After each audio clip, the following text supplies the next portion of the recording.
I had failed. I had failed at marriage. I had failed at a very important relationship, and I needed something stronger than myself, something greater than myself to believe in. It was at that point that I was very open to Jesus.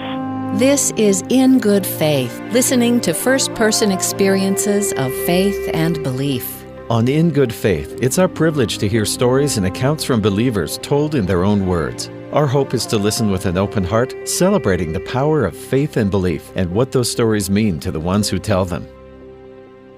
I'm speaking in good faith today with Clare Stober, who's an author and editor of the book Another Life is Possible. She is part of the Bruderhof movement. Clare, thank you for speaking with me today. Thank you, Steve. And I understand you are speaking to me from your community. Where is that? I'm speaking to you from our Fox Hill community, which is in Walden, New York, in the Hudson Valley. So celebrating 100 years of the Bruderhof, will you talk to me about origins, including the founder Eberhard Arnold? So our community started in 1920, and this was a time that was in the wake of the First World War.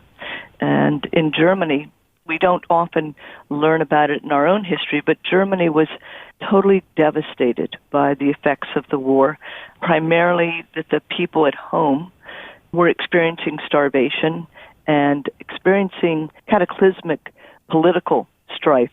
On one hand, you had the communists, and on the other hand, you had people of a more national socialist bent who were fighting in the streets over who would actually rule the country. And that's when the Weimar Republic was instituted in the wake of the First World War.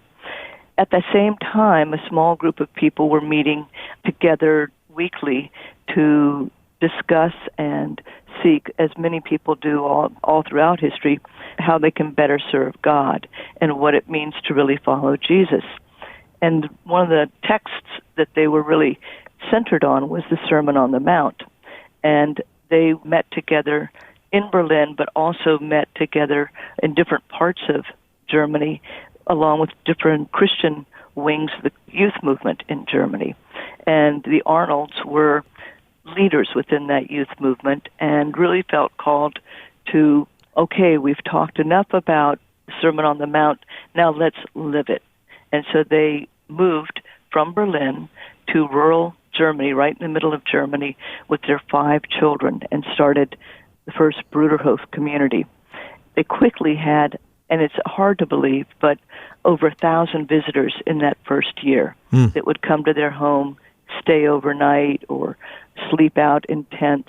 It was the youth movement, after all, and came to see what the Arnolds were doing there. And a number of them stayed, but many of them passed through. And from that community in 1920, here we are in 2020 having our 100th anniversary, our centenary.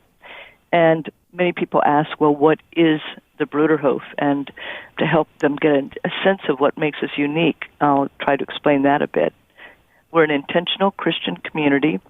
We have, at the present time, just over 3,000 people spread out in 28 of our settlements or communities that are on 4 continents. We call ourselves a fellowship of families and singles. We practice radical discipleship, hopefully in the spirit of the first church in Jerusalem.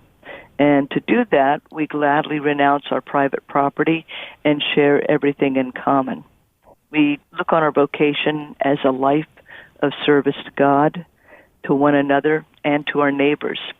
And we believe that God wants such a life for all His people, and that life would be one of peace and unity, where no one is richer or poorer than another, where the welfare of the oldest and the youngest and the weakest is a shared priority. And when you come, you'll see that family life is treasured here, and where there's meaningful work for everyone.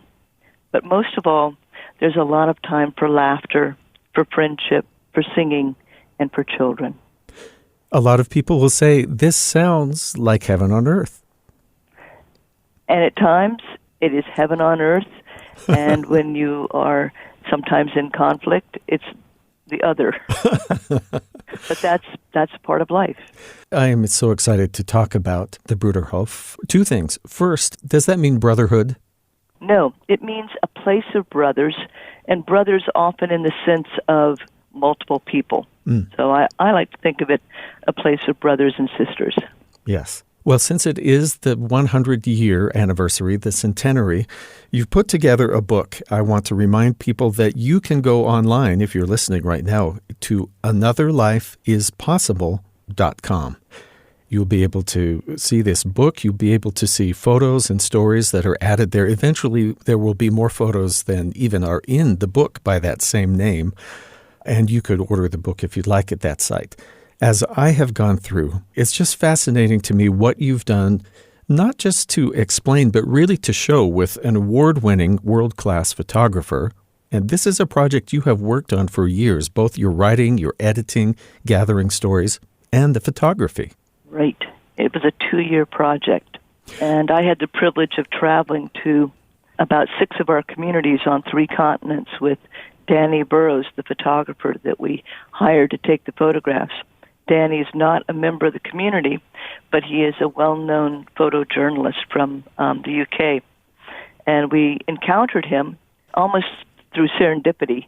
He was just finishing up a 2-year photo essay in the Calais jungle, which is the name for the refugee camp primarily refugees from northern Africa there in Calais. And it's since been torched by the officials and then rebuilt and torched. So he'd been embedded there for, a number of months taking photographs.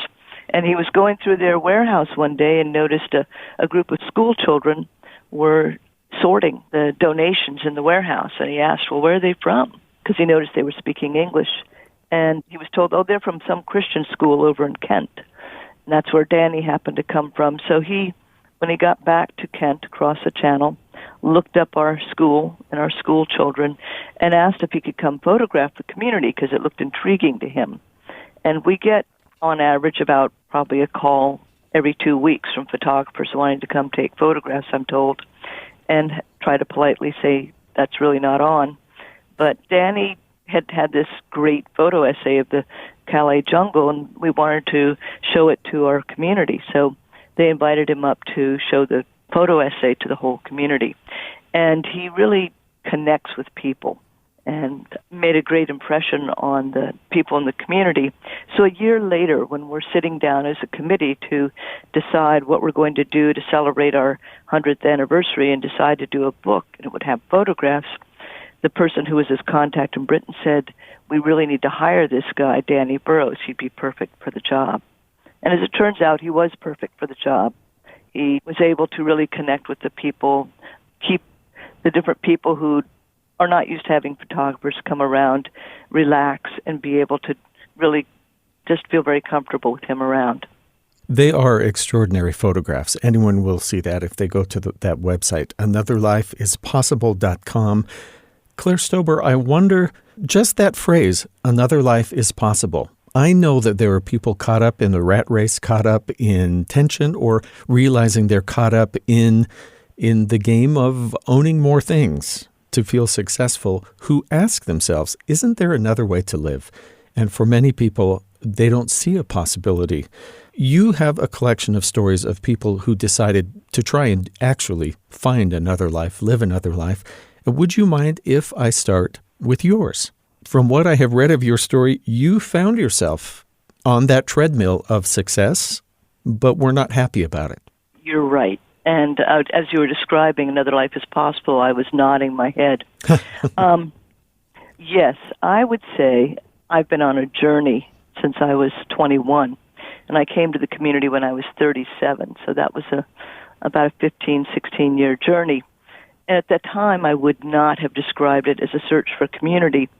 I'd had an experience of Jesus when I was about 21, and it had really changed my life and the way I saw what's important in life and what I really felt I wanted to do. But I was working as a graphic designer in a small agency, and not long after that, one of the people in that design firm and I left the firm and started our own agency in the Northern Virginia area. And our agency grew. It doubled every year. We hired more staff every year, so that 15 years later, I was looking at a very successful business, but I was no happier than I was before I started it. In fact, I was a great deal unhappier. I was just a lot more wealthy.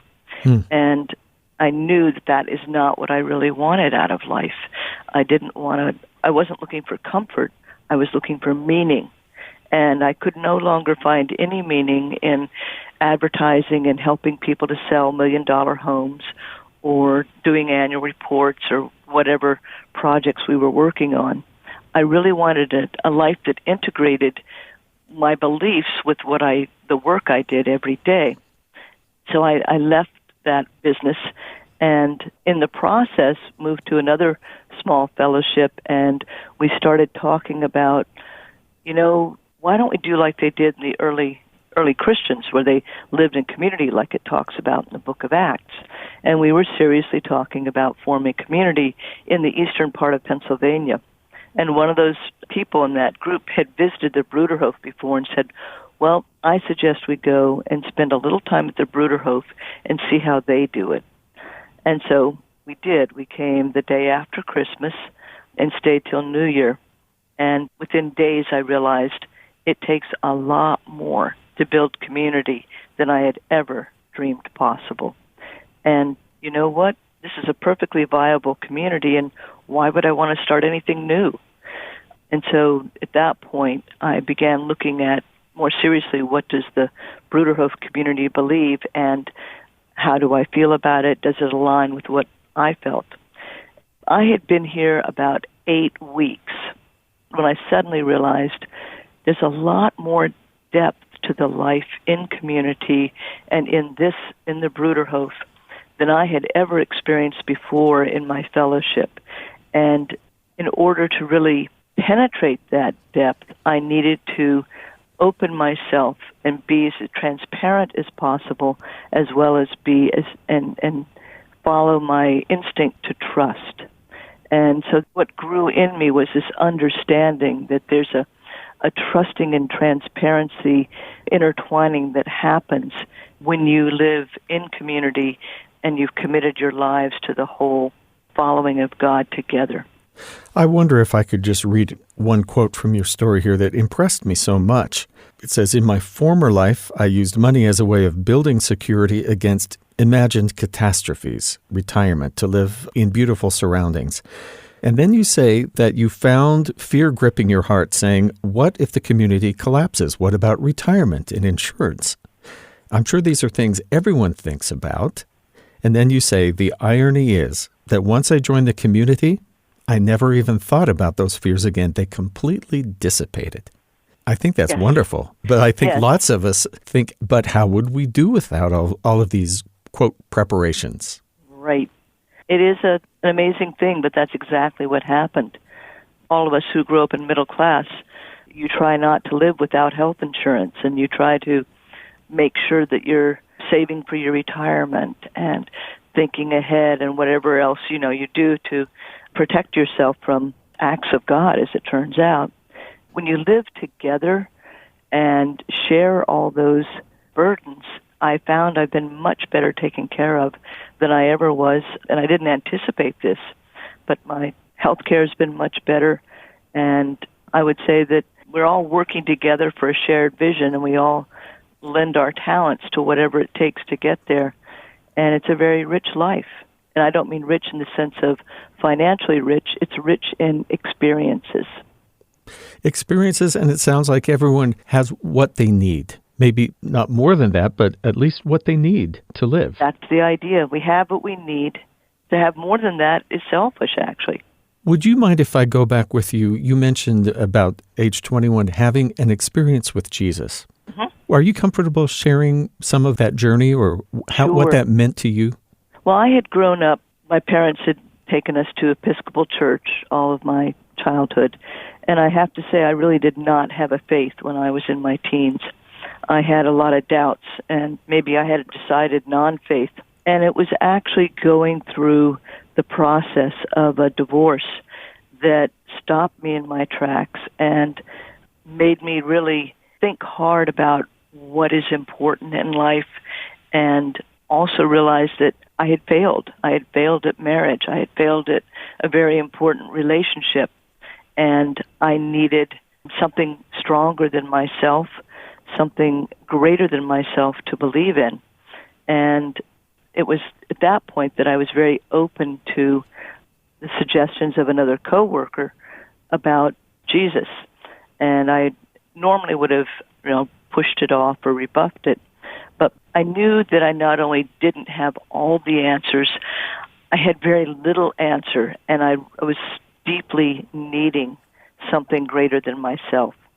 And the more I listened to his suggestions about Jesus, the more it opened my heart to them.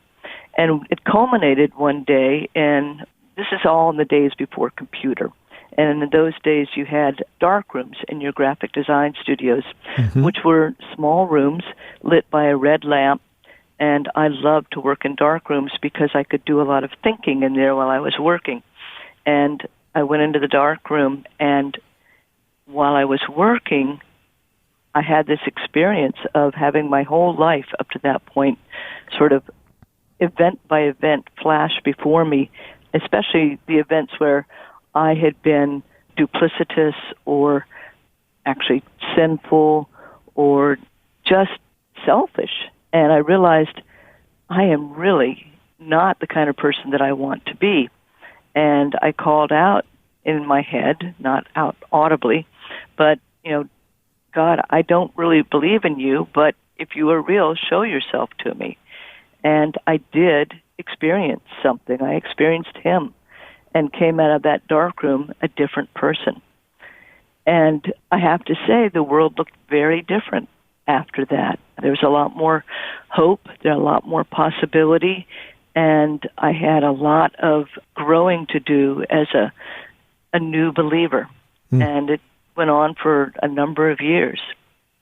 I wonder if you would tell me about the day that you went and decided, I'm going to join the Bruderhof. I would like to join this community. Do you present yourself before a council of elders or in a meeting? How does that work? I can't remember the day, and it's probably over a number of discussions, but the people that I discussed it with are what we call servants. And we practice a servant leadership where it's a leadership through entrustment, I call it, where we trust them.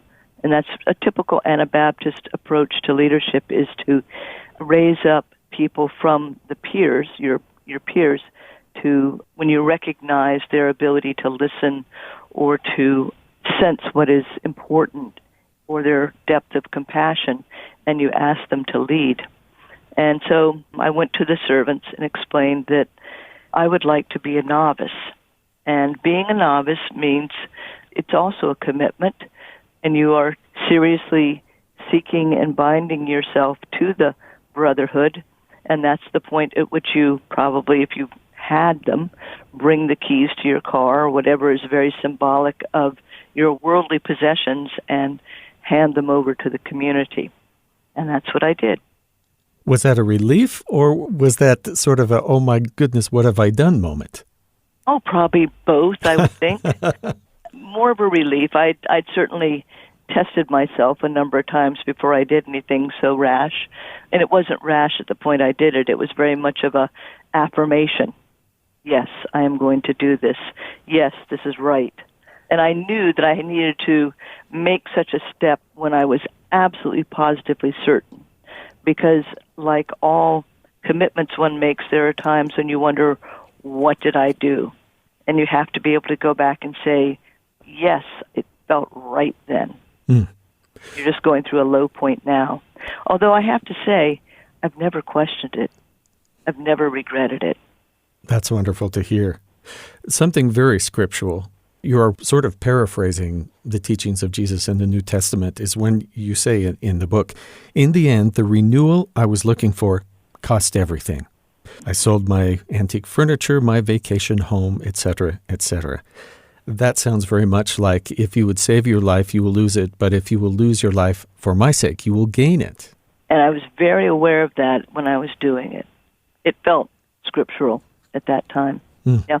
You've had the chance in making this book, you say, to travel around and to do many interviews with different adherents, different members of the community in various nations and continents. Is there a type of person who wants to come and join, or are they all different people from all different walks of life?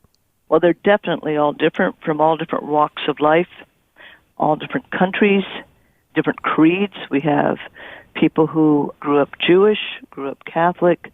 We now have someone who grew up Muslim, and many, many people who grew up in houses that had no faith. So there's no mold or paradigm that you start with at any weight. I think what they all have in common is a desire to live a life of meaning and purpose.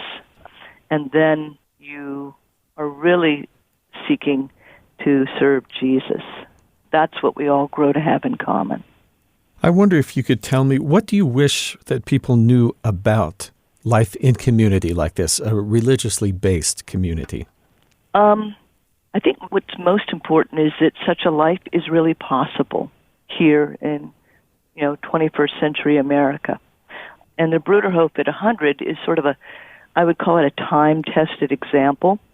We are in our fifth generation, but we're very aware that there's a saying, there are no grandchildren in heaven.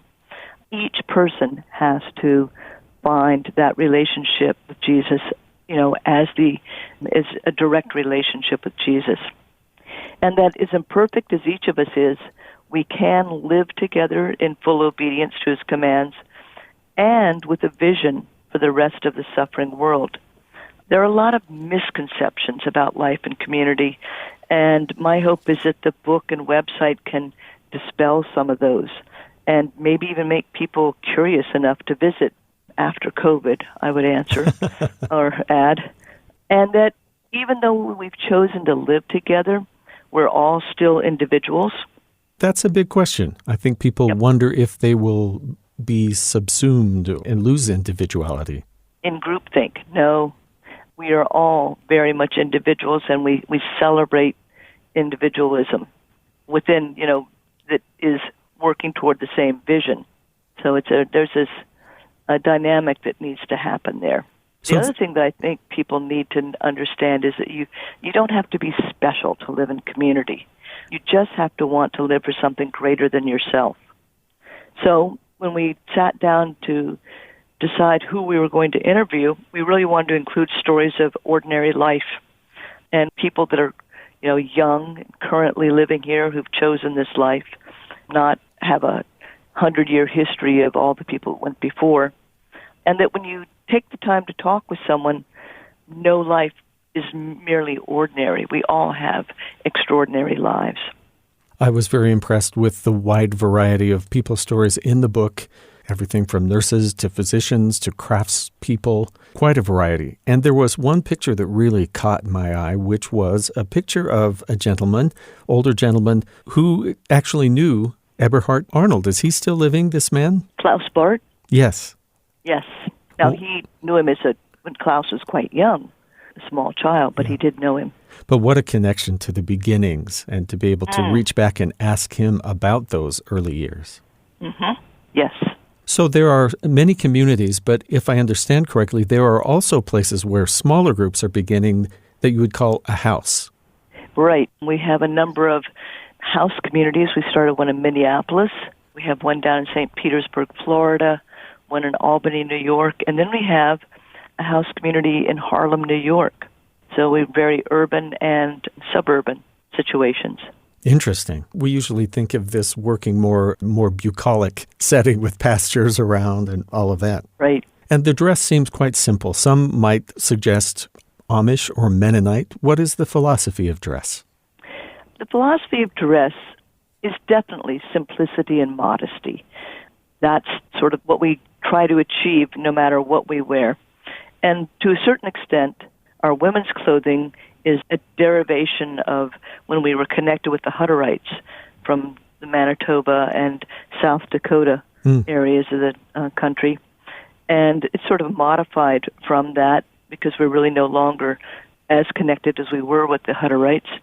And the men's dress is also simple and as modest as we can make it and practical. Jeans, shirts. I find the dress very comfortable. when I was in the Quaker fellowship before, we dressed more like beachy Amish, and I find this dress to be much more comfortable and practical for me. Mm.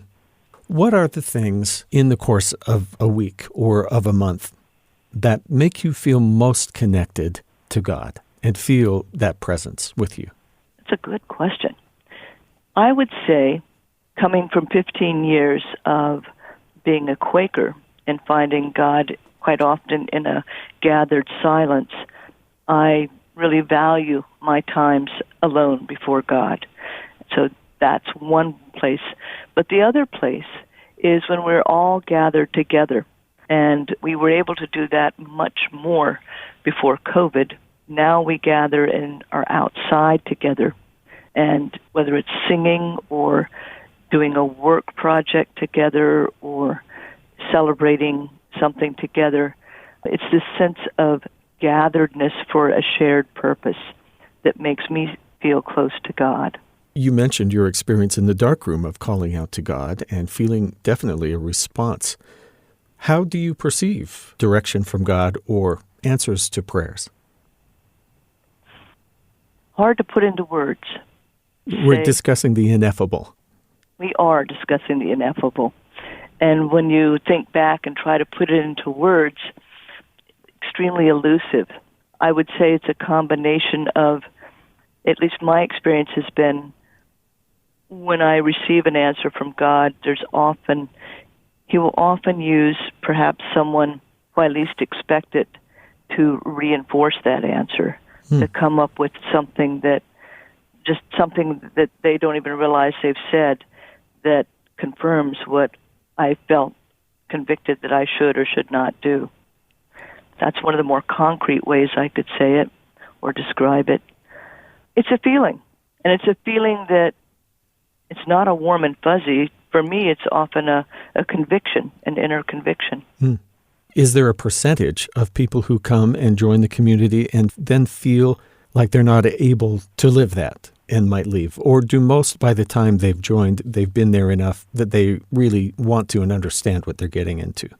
I'd say by and large, people that come and then do stay understand what they're getting into, and those that leave often don't leave because they don't understand what they've gotten into. We've tried to make it very clear, but perhaps something has changed in their life, or perhaps their wishes have changed. When you have someone leave a gathered body like that, it's always a diminishing, and the body feels it. Now, on the other hand, our children do not become members until they're 21, and we really encourage them to have their own experience of Christ before they ask to become members, and even be baptized before they are asked to become members. So they are asking to become a member as a fully cognizant adult. And so a certain number of the young people who've grown up here decide that they want to go out and try something else before they come back or don't come back. I can imagine that this life is not for everybody. It's a life of, intense commitment, and you really got to share that commitment if you're going to be part of it. It's fascinating to me that lots of us who call ourselves Christian have read in the New Testament, of course, of people having all things in common, and the idea of there are no poor among them, that all are taken care of by the community. We read that over and over, and we think, oh, what wonderful things those people did. And yet we often fail to make the same conclusion that there are many ways, at least many ways, if not totally living in community, that we could be doing better at doing all of those things. And I know many believers do. There is so much service and anonymous help that goes on. Right. You mentioned that you are still learning, that this experience is still teaching you, and I think that's marvelous. Yes, I'm still on that journey, I would say. Hopefully going deeper, hopefully growing a bit more wise and compassionate along the way. Definitely learning. What was your takeaway from visiting and interviewing so many people in 10 different communities around the world? Well, it's really reassuring knowing on such a deep level so many brothers and sisters and having their support. In all the people that we contacted and we photographed, we were totally supported by, and they didn't really have a clear idea of the project as it was happening. And so they were trusting. And I did 150 interviews, many of them by phone, many of them in person, and really appreciated them sharing with me as we went through their story. I just felt very close to different brothers and sisters along the way. Then after the book came out, I've had countless emails, cards, phone calls from brothers and sisters thanking for the book, and even though I was just one of a committee that worked on it, but expressing how much they appreciated being able to read those stories of their brothers and sisters and how it really affirmed what they felt about the community and that it expanded their way of seeing other people's lives as well. We have a traditional question on the show here, which would be, Clare Stober, what should I ask you that I don't know to ask you? Well, one thing that we did not go over that I think, and we intimated it but didn't really get into it, is that who is the book for?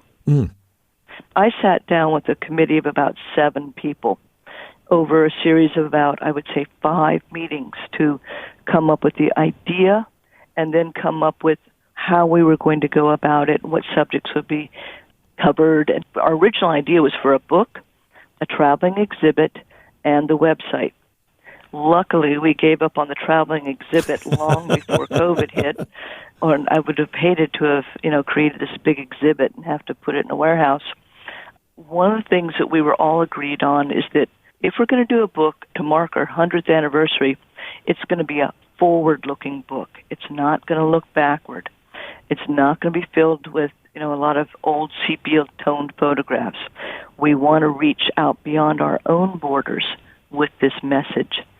We sat down and said we would like to reach people between the ages of 25 and 45 who perhaps are disillusioned with their lives and the status quo and are open to alternative ways of living. They don't need to be Christian or self-identify as Christian. They just need to be looking for lives of meaning and purpose. And we wanted to, once they looked at the book or the website, to think, another way of life is possible and it could be for me.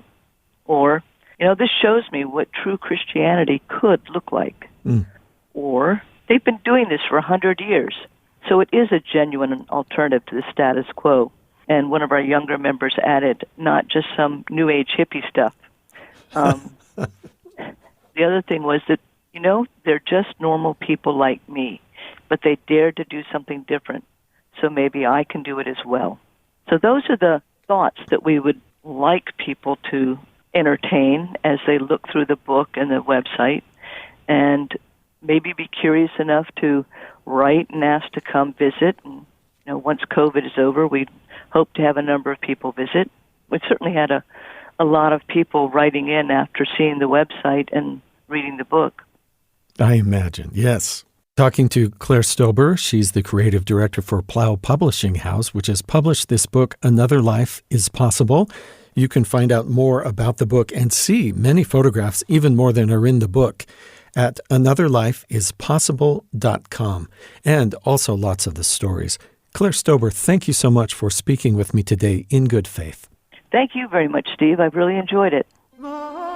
That's our time for today. Thanks to Clare Stober from the Fox Hill Bruderhof community near Walden, New York, for generously sharing her stories and her faith. Find out more, read stories of 100 different Bruderhof members from around the world, and see the amazing photographs at anotherlifeispossible.com. In Good Faith is committed to the idea that we all benefit from hearing people of widely varying backgrounds share their personal experience with faith and belief. In fact, we think people with such experience deserve some of our best listening. Email us at ingoodfaith@byu.edu. And if you enjoy the show, be sure you leave a review in Apple Podcasts or wherever you get your podcasts and help spread the word. All of our episodes are online at byuradio.org/ingoodfaith. In Good Faith is a production of BYU Radio. I'm Stephen Cat Perry. I hope you'll join me again soon, right here in Good Faith.